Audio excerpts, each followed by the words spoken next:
Welcome to the DevReady Podcast, where we're helping non-techs build better tech. Today, we're joined by Stuart Dalrymple.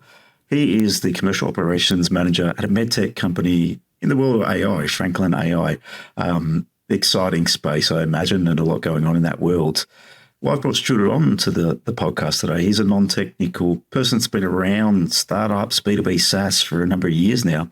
And his journey could shed a lot of light into other things to consider other than just the technical product. Stuart, thanks for joining us. Yeah, thanks, Andrew. Thanks for having me on board. I appreciate you taking the time this morning. Let's just dig in a little bit about your journey. Where did it all start? How did you get involved in the world of startup, B2B SaaS? Well, yeah, we could start way back when, I suppose, when I was 5 years old. I think I got a NES for Christmas. I was just hooked with technology from an early age, with that first Goomba being Mario. Grew up with like an old Windows 95 Pentium 100. Started messing around with DOS commands, and went to uni to study computer science. And I was always more drawn to the business aspects, I guess, of IT than the coding. Yep. I found coding quite frustrating. That sounds a bit like myself, actually. In C. Compilers giving you terrible errors that were hard to debug.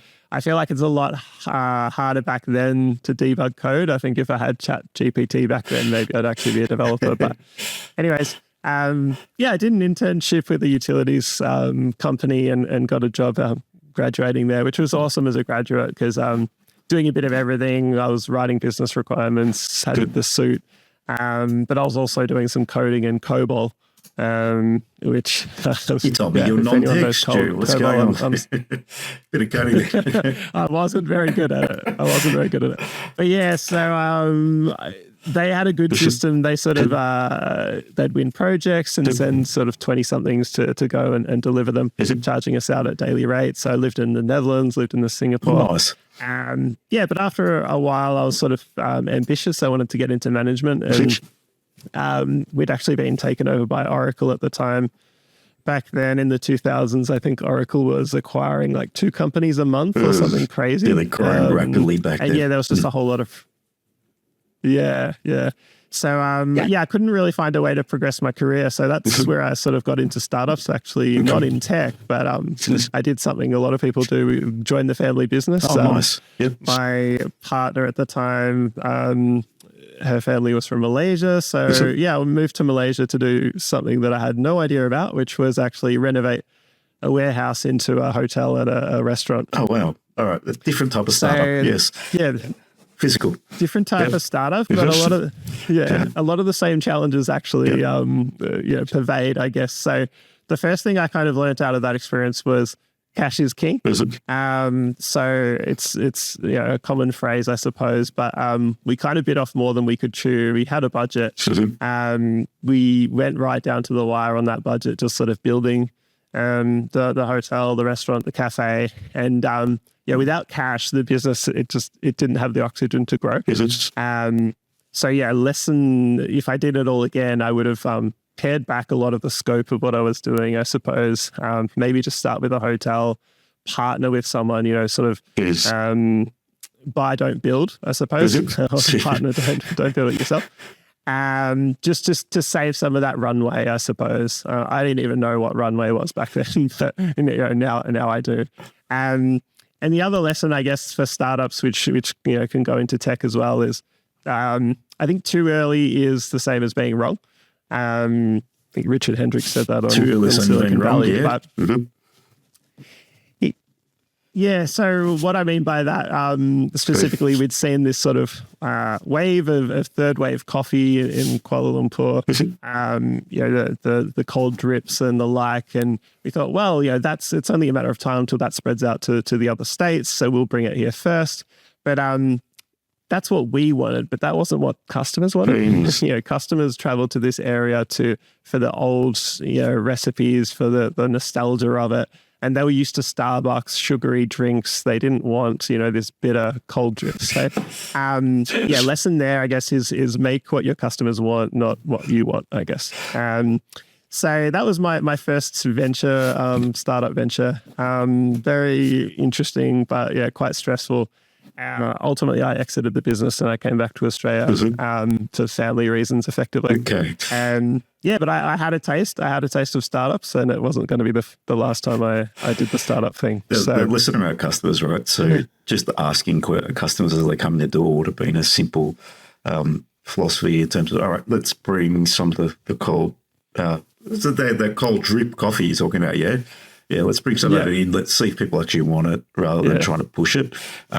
Same as technology, right? So similar, we build features that we think might add value, but are we actually questioning our customers? So great lesson there.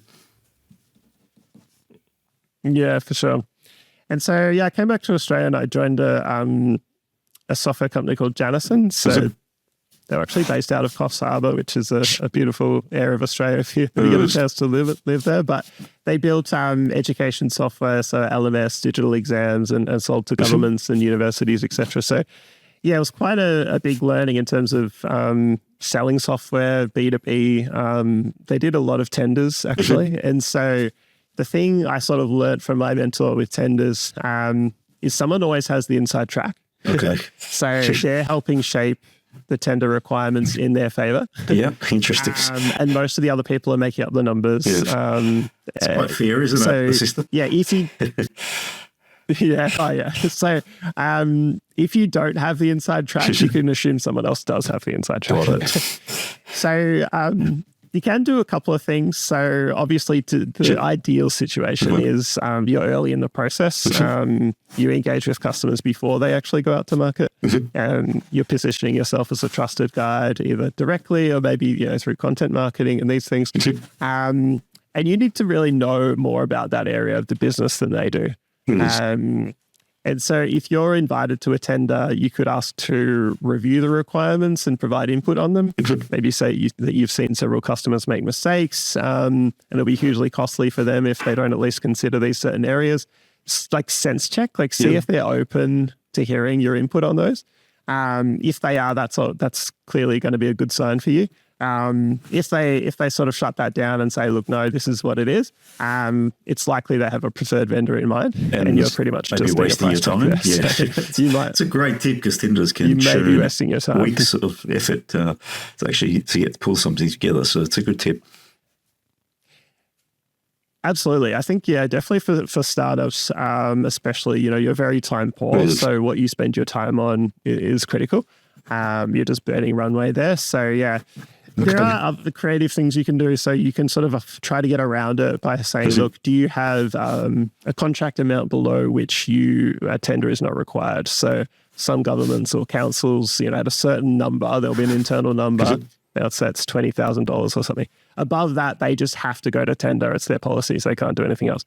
So, okay, well, we can actually structure you a 19K pilot, like the ones that we'll make that just work, go below their cutoff point. Yeah.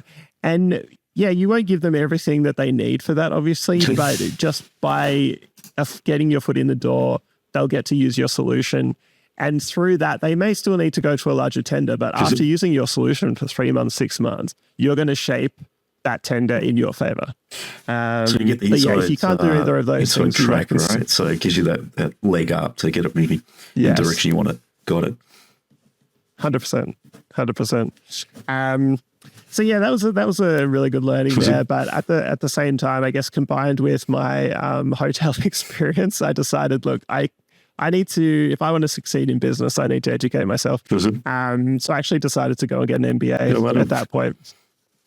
And I'd had someone tell me that, because I think MBAs can be quite decisive. Most people that have one say they're good. People that don't say they're worthless. I'm a bit more balanced, I would say. Look, all this knowledge, you can learn anything like these days, obviously on the internet. You can learn accounting, you can learn business strategy. Absolutely. It's do you have the discipline to go and do it yourself? I mean, I kind of look at it like personal training. Like anyone could get fit themselves, anyone could educate themselves on fitness, but do you? Some people can, and that's great. Other people need someone there, holding them accountable, and I think doing formal education does that. And the formal education is a direction, right, as well. So it's not just I'm just plucking as to which area to go in and learn about. It gives you a direction and a format to follow, which makes it a lot easier to just get into line and follow the track, and then you can learn through that journey. University is any type of education after you leave high school. There's value in it from the discipline perspective. There's value in it from teaching you how to learn. And you pick up some nuggets and you meet some great people. So there's always value in it from that perspective, from what I said. Yeah. 100%. I mean, so the 50% was the knowledge, but the other 50% was the networking and just meeting people. And if you just enjoy that, then it might be worth it. But sort of armed with that, I guess I furthered my commercial and software education working at Henry Schein. So Henry Schein is the largest dental company in the world. They do everything from toothpicks, toothbrushes to chairs, machinery, and they have software. And so the phrase that we had at the time was turning good practices into great businesses.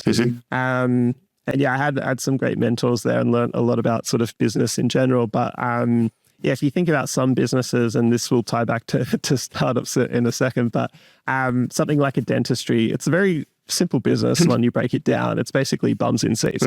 So you have a fixed asset, your chairs. Do you have patients in the chairs or not?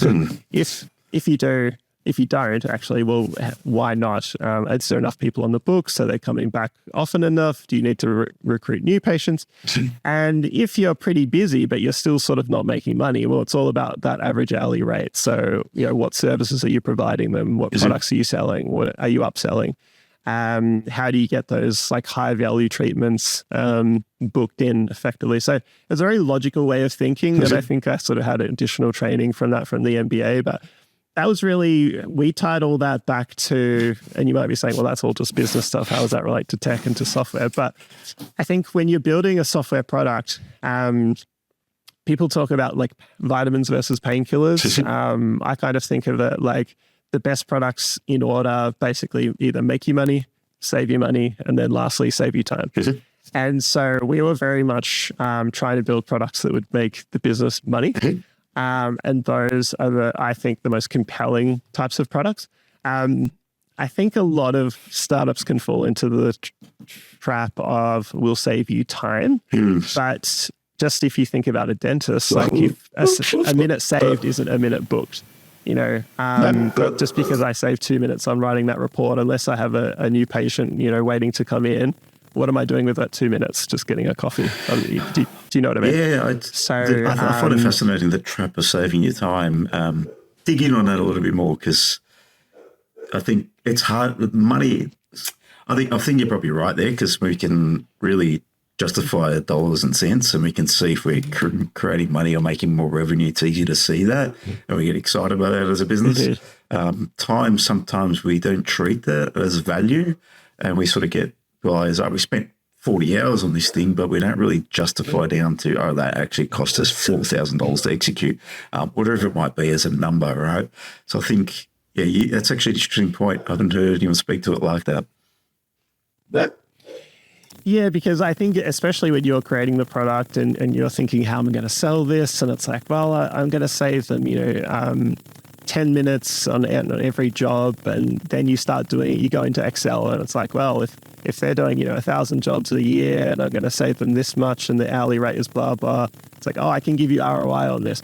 It's like, it doesn't quite work like that, because the person that they were paying to do this job, they're still paying them that fixed wage. Yeah, unless they've got more work for them to do, then there's no relevance, right? Yeah, fair point. Exactly. So you have to get creative and really understand the business. And I think this is something else that I learned, that very often I was either like the companies I worked for or on my own side hustles that I tried to get off the ground. I was trying to solve problems for other people, but I didn't have an intimate understanding of their business or their problem. I just thought, that would be a problem for them. I'll go and try to solve it. So it's kind of a common advice, which I'm trying to follow more these days, which is like, find problems like in your own life, or maybe it's your partner or family, or at least you can have that intimate inside knowledge of the business and solve those problems rather than just finding any problem in the world. Like for me personally, like, there's lots of problems in the world, right? There's a lot of things that I don't know about. I don't know. And then educating yourself there's on a lot the of industry. problems in the world. It's So not you that may simple. not be blessed.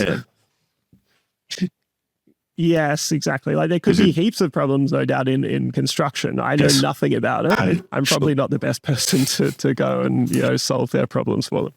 Yeah, it becomes and it probably leads to the fact of, so a bit about us, we're a technology consulting business. If we crack into another industry, that's a lot of effort to pick up, learn, understand, and we need to do a lot of that at early stage. So if you're going to go in and understand other people's problems, generally you're not going to have that domain expert. If you don't have that domain expert, you're in all sorts of trouble, because we're feeding off domain experts to get to an outcome, which is a great way to do it. So if you're thinking about a startup in a different industry, maybe tackle and see if you can bring in a domain expert to assist. That's probably one piece of advice I'd give there, because that's from our learning. You need someone that understands the business or the industry or the challenges. Otherwise, you're really not going to get to an outcome. You got to be interviewing people, stakeholders for years before you really figure it out. It'll be a slow process. For sure. And then, so let's assume that you do have that industry knowledge, whether directly or you're able to access it easily. Something else that I guess I've valued over the course is really how to compete on features with a market research angle. So, when we're talking about features, we're building software. People love to have their roadmap. But I think too often those things can just be in a vacuum and not necessarily against competition or substitute products. Now, unless you're creating something that's completely brand new and there's absolutely zero competition, but this is almost very rarely the case. Very rare. Very, very rare. So, the way that I kind of think about it is, I guess, table stakes, features, neutralizers, and delighters. Okay.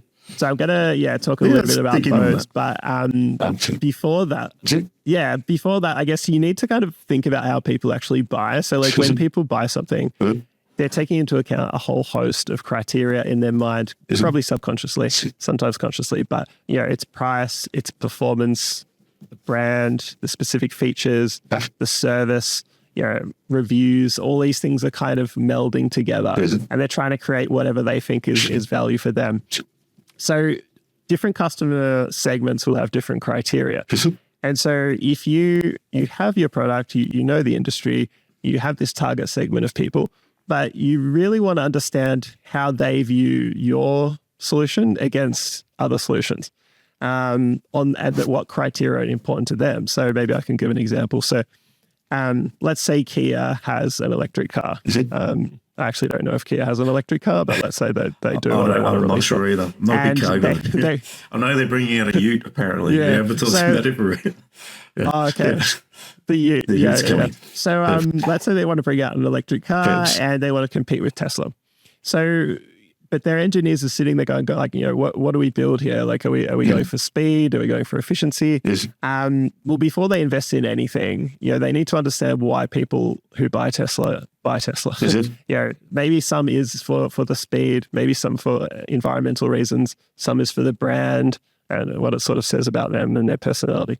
So, you imagine if the key engineers sat down and all they did was work on efficiency and environmental. Would they outsell Tesla? I'm just going to say no, because that's only one dimension, and that's not the only reason people buy Tesla. And so if they had have done more research on that, they could say, okay, well, Tesla's obviously it's a very iconic brand, I suppose, but if the Kia brand was like only 10% worse, like it's pretty good, it's like, okay, well, we don't need to invest anymore there, and you know what, we don't need to be as fast. 10%. 10%, like 90% as fast. It's like, okay, that the speed is ticked, the brand is ticked. It's like, oh, actually efficiency. And this is where I guess features, and this can relate to software, where I'm going with that, is that you don't always need to be better than someone on everything. You can neutralize their features. So maybe there's a competitor software that does something really well. If you can kind of do it 90% as well, like even maybe 80% as well, you get the box. You might tick the box on that, but you could pick another dimension, whether they don't do it well, or your customers specifically would want a better solution there, and that's where you pick. I think Mark Zuckerberg once said that you can't just 80-20 everything. Like you have to be the best at something. If you can stand out at something, that's going to attract a crowd, right? So whoever's interested in the area. So in the world of Tesla, If people buy it for brand and they're investing heavily in brand and they win on brand, that's going to infiltrate a decent customer base from that perspective. But they may not be the most efficient. So someone that wants to buy on efficiency, like you said, can go and buy the key or whoever's winning in that space. Exactly. So it's, just really comes down to kind of understanding what certain segments want and then where you actually can compete. And maybe you're good enough in a certain area. So you keep that ticking along, but then you find a delighter that you can really sort of win on. So you don't have to win on everything because you just won't have the resources to build everything. That's impossible, isn't it? That would be my advice. Literally. Yeah, there's no way you can win on everything unless even Microsoft can't win on everything. So that's the reality. A good little story on that is we work with a product called All Zero, which is like just an authentication service. Microsoft's got their own, but it's just a piece of junk. So if you were to compete one-on-one, it's just terrible to integrate with, terrible to use. But that's Microsoft, right? And then you've got this little startup, which is now quite a big company, that's just focused on one feature and delivered it, and really delivered it from a business perspective, made it easier for people to make it work, and they're winning a lot of the market share. And then no one really uses that little Microsoft thing that sits in the back. So it's an example. You can't win at everything. Yeah, and that's interesting because I think you kind of see that as categories mature. If you think of something like a Jira, like back in the day, I don't even know what people were sort of using to probably a Microsoft product to manage tasks. Along came Jira.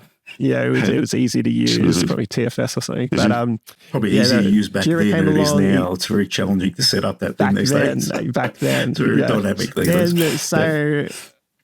Correct. So, but then over time, as this task management, I guess, matured, and then they kept adding features, it became really clunky. The permissions became a nightmare. It was so hard to use. And then it goes back to that doing one thing really well. Then a lot of smaller alternatives popped up, which kind of unbundled and unpacked all of the extra features and weight that Jira had added and just said, look, we just do this one thing really well. This is all you ever needed in the first place. And then it kind of comes full circle. Yeah, start again. So that's the Notions of the world. Just picking that ClickUps niche. that are done really well. Monday.com. It's all very competitive. Yeah, definitely. So, where were we anyway? So that was the dental journey, I guess. And then, I kind of got a bit of a exposure to healthcare, I suppose, working with dentists, thinking more about patients. And that was just something that was really interesting to me. I think that, startups love to claim that they're going to make the world a better place.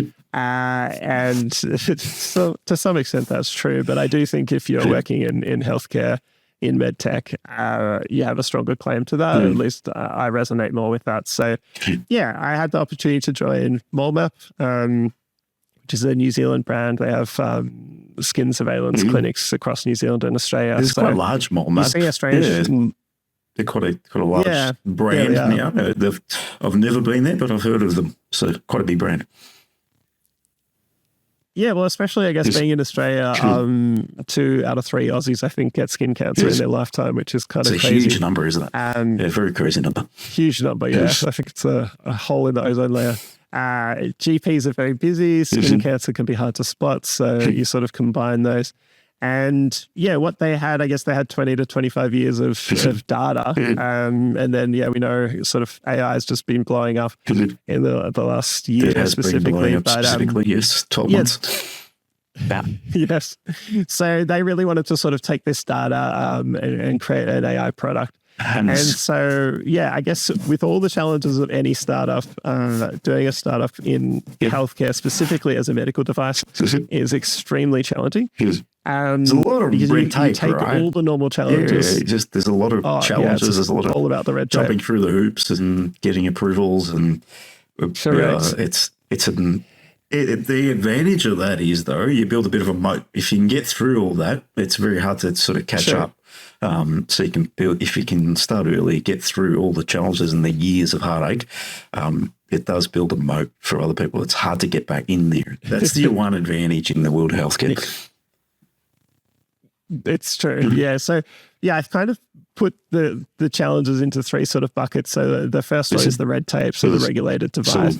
You legally just can't ship early and often. You might have 1 or 2 or more years of development before it can be legally used, which is for a good reason, because we need it to be safe. Correct. Yes. It's people's health at the end of the day.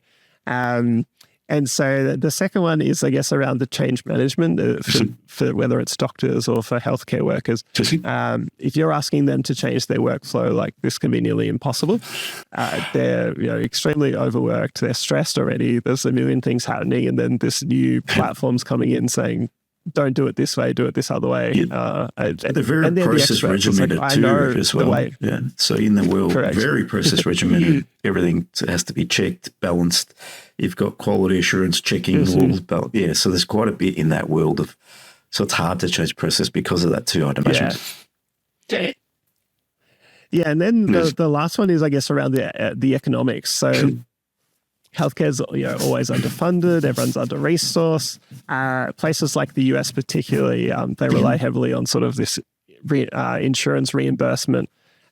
So that's something that takes years to secure if possible. And the first question you often get asked if you're speaking in the US to healthcare is like, well, is this where's the reimbursement? Like, what are we going to get paid for doing this little extra activity? And if they're not getting paid for it, they can't do it effectively. They can't justify doing it. So yeah, if you want to sort of play in this space, I guess some tips from me would be go for the lowest regulatory barrier if you can. So specifically in research. So if you are marked as a research use only product, you're working with universities, maybe with pharma companies, anyone that's not sort of doing direct patient care, if you like, the barriers are much, much lower there. And you can prove a product there. You can start making some money there early, maybe build up some reserves. Often these companies, they just have to get VC funding just because the gap between making revenue and building is so big. But I have seen companies start off in research, and then as they build up their capabilities and the resources, then they can switch over into the patient land at a later point. So, you need that insider knowledge. We kind of already touched on that. So if you're selling to doctors, you need doctors on an advisory board. If you're selling to nurses, you need nurses in the company as well to really understand what's going to fly in the real world and what's not. And then, with economics, you really want to get creative, I suppose, and work with existing insurance companies, work with existing regimes like Medicare codes. A lot of this information, it is out there, it is public. You can go and study the codes, what's out there, what's being paid.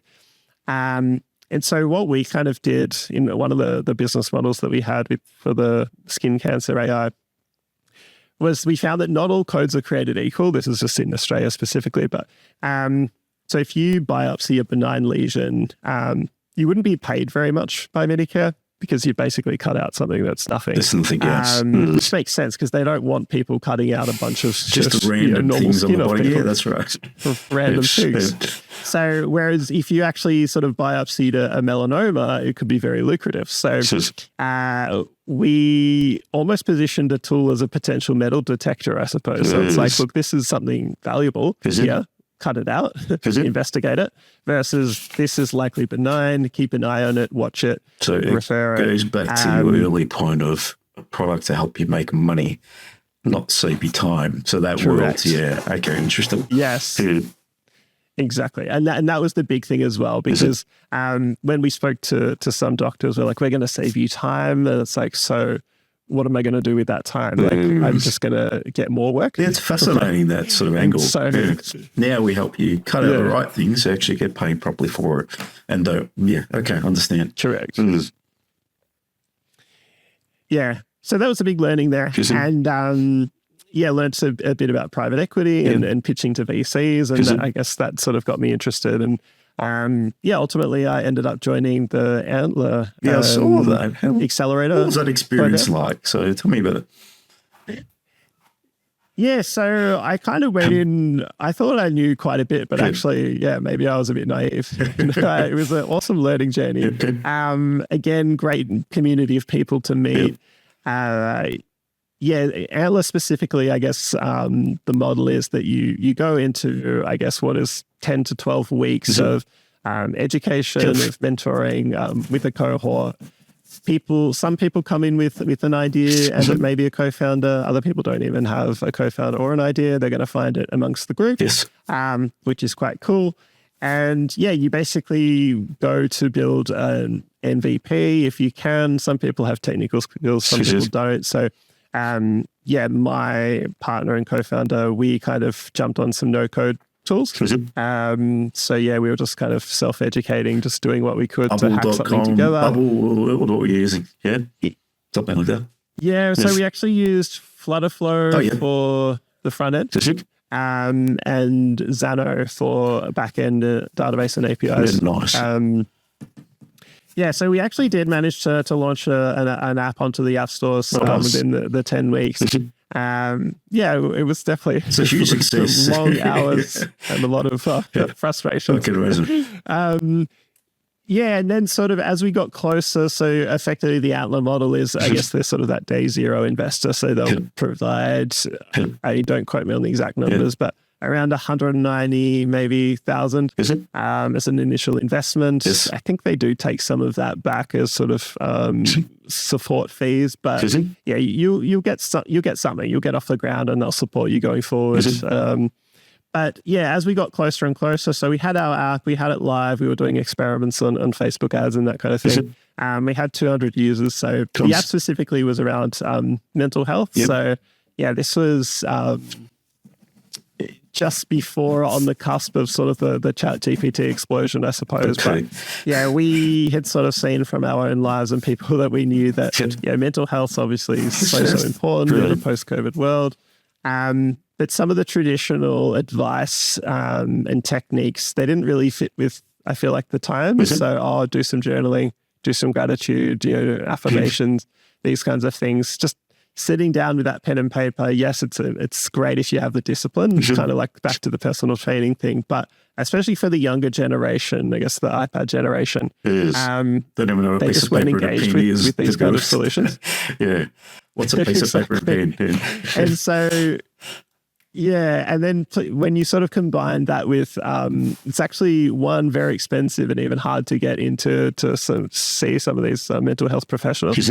And it's not always relevant to you. You might be able to struggling to sleep. It's 1 a.m. You're not going to have a call with a therapist at 1 a.m. Right. So we thought, well, if you had, not quite a therapist in your pocket, but you had like something to talk to, an AI to talk to, something that could help you with this journaling and these mental care activities, that could be really valuable. So we basically built this, I guess, mental health assistant called Maple, which was a friendly golden retriever, and you could chat to it. It would help you journal. And we had 200 users, and it was going somewhere, definitely. But as we got further into the program, I think we really, we kind of... we pictured what our lives would be like going down this VC path, I suppose. And we spoke to people that were just a bit ahead of us. So people that had raised the pre-seed, that raised seed, that had raised the Series A. And I think the reality of that founder life, especially with having raised money, it's an adventure and it's for some people, but maybe we just realized that it wasn't for us. What part of it was it for you? Because fascinating. I've always bootstrapped all my businesses, and it's like, that world I've been a part of on the outside, but not directly on the inside. So what part of it did you not enjoy? What did you not want to be a part of? Yeah, I think, partly it's just down to personal circumstances. So, depending on where your career is at, depending on what you're earning, it could be quite a pay cut to do some of these things. So, because it sounds very glitzy and glamorous, and you'll have an article in AFR, or you'll be posted on LinkedIn everywhere, and it's going to look amazing and everything. But then the reality of these early stages is you're pouring as much money as you can into the business, whether that's like hiring engineers, developing the product, developing your sales and marketing, and you're eating ramen noodles at that time. It's not glamorous. So again, like if you're depending what your support system is like and where you're at, that could be completely fine. And the payoffs can obviously be big as well. But I guess where we were at the time, I was like, well, I love doing this stuff. I love working in tech, helping businesses. But to do it on my own, and then even just to take the responsibility of like, it's someone else's money. Like these are other people's money. You feel a responsibility. If you bootstrap and you want to put it on pause or do something else, that's just your own burden, I suppose. But there's a responsibility I guess when you're taking investor money that we took seriously, and unless we could see ourselves doing this for the next 10 years, I didn't think it was kind of ethical to take that on. So for that reason, I just thought actually I'm probably going to prefer to bootstrap things in future. Yeah, that's fair. But for anyone out there, like I definitely would I still recommend the program, but definitely just do your research and talk to people that are just ahead of you, because we thought, once we raise the seed money, then like it'll be awesome. It's our own business. We could just work on the product, which we're really enjoying. But then we spoke to some people further ahead. They're like, oh, no, as soon as you finish raising the seed, you have to get started up raising your Series A. And then once we raised the Series A, we asked, we said, well, what's next for you? And they're like, oh, well, we need to raise Series B. And it never really stops. Nice. So if you're okay with that, that's, again, fine. But I guess in my head, I sort of had this vision that you raise and then you can at least focus on the product for a year plus and then come back to it. But it didn't seem like that. It seemed like the people down the path from us were just constantly from my outside looking in, phrasing. it's like a hamster wheel. Once you're on it, you can't get off it because it's the bloodline. It keeps feeding, and the VCs are expecting massive growth and driving growth or driving whatever they're looking at. It might be user base. It might not be revenue. It might be just users. We want to get to 1,000, 10,000 users as quick as we can. And to do that, we've got to pump all money into it. Once we prove that, we need more capital to go for 100,000. So it is that hamster wheel. Like I said, been in the space quite a bit from the outside in supporting a number of startups. One that's gone from friends, family, people in network, VC, now about to hit Series A and big dollars, but it's just continuous because they're not profitable. It is continuous. And it's, how do you get out now? You don't really, unless you're really successful at the other end. And it's a stressful journey, but it's people enjoy that too. It's high risk, high stake, like you said. Exactly. And I mean, I always still have the call of wanting to build things, side hustles, etc. But I think in the future, personally, I'd want to, bootstrap, at least see the traction. If you get to a point where like customers are pulling it, you're seeing real momentum just off the back of whatever you were able to build together, either yourself or with agencies like yours, then it's a choice. Then it's like, okay, do we still want to just slowly build this up, or do we go all in? But you have that confidence that it's an actual real thing. And if you were going to take investment, you're kind of pouring like fuel on the fire. Versus, just hoping early that stage. Your idea is actually something. I feel you in that space. We've built our own little products in our business itself and bootstrap pretty much everything. There's other ways to actually get money too. I'll tell you a story about what we did with a product in pharmacy. So I've been working in that space forever. And we had a customer that we custom built something for, and it was coming to end of life. But we saw a commercial opportunity to expand out a product that they were using. And I basically approached them as a seed investor into the new version of the solution, gave them a good kicker in terms of the 3-year deal on licensing, and it became a no-brainer for them. It gave us the money to build the product, and now it's a commercial product that's in 500 pharmacies. But we've never taken a cent. So there's interesting ways you can do things. But we're in a different position where we've got continuous revenue coming in for projects, and there's different ways we can model it. So there are different ways to skin a cat, as they say. Yeah, and I think that's a really smart way to do it. I think there's been a lot of sort of success stories where products now that we just sort of see as a off-the-shelf SaaS product. It started as like an in-house tool. Maybe they were building, A, and then to build A, they just needed to solve an issue that they were having internally. That's what Slack is. And then it's like, well, actually, if this is... Slack is a huge success. There's so many they build that for a conversation internally. It's become an absolute monster of a product. Yeah, I think even the history of AWS was something similar. With Amazon Bookstore just needing so much infrastructure. Yeah, they built it for themselves. Yeah, and then how big that is. Someone had the bright idea of, we've got these servers that are sitting there sometimes, let's start selling them out. And that's how Amazon AWS started. Yeah, so I definitely think that's a smart way to do that as well, within a business entrepreneurship, I suppose. So, and yeah, that just we've kind of come full circle, I guess, on my journey. The role that I'm in currently at Franklin.ai. So again, in the health tech, medtech space with AI as well. This time working in pathology. So yeah, there's just not enough pathologists in the world. Post-COVID, more and more people are sort of coming in for their screening for cancer. It's an aging workforce as well, with pathologists sort of retiring, and not enough people coming in, I guess, as a young kid, as a graduate, spending your life behind the microscope. It's not sexy. Imagine not, and no.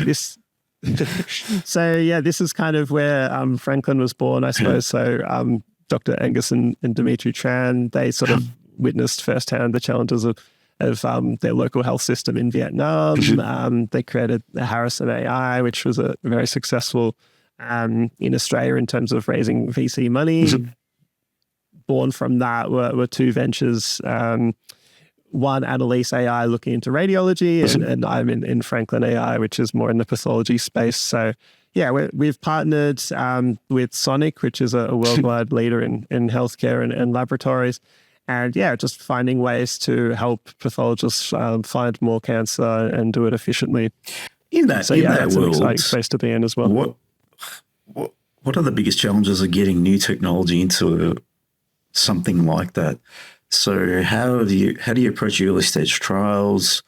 What does it look like to go from, we've got a product, how do we now prove that this is really going to add value? What does that leap look like to actually get it into operation? Or are you not there yet? Yeah, no, it's a good question. I mean, I can talk more generally, I suppose, because it is my current role, but something that just outside looking in, if you can partner with your customers effectively, which is what Franklin's basically done. They've partnered with Sonic Healthcare. And so you can start by almost like your example that you shared as well, almost start with a customer of one. Now, obviously, there's dangers in that because you just build something really, really bespoke that nobody else wants. So you balance that with doing your market research and discovery. But having that, low friction in, being able to deploy something without all of the rigmarole of buying processes and tenders that we spoke about before, to really sort of prove it out and build those reference sites, I suppose, and case studies, I think is a hugely smart way to do it. So yeah, something that I would advise startups to do as well. And I think some of these larger companies, it's just about finding the right one, but they're definitely open to working with startups. I think from their perspective, it can be almost like a win-win. So they know that they don't have sort of the budget. They might have budget, but they don't even have the focus for this innovation. No, they don't. Here's someone that's going to build it for them.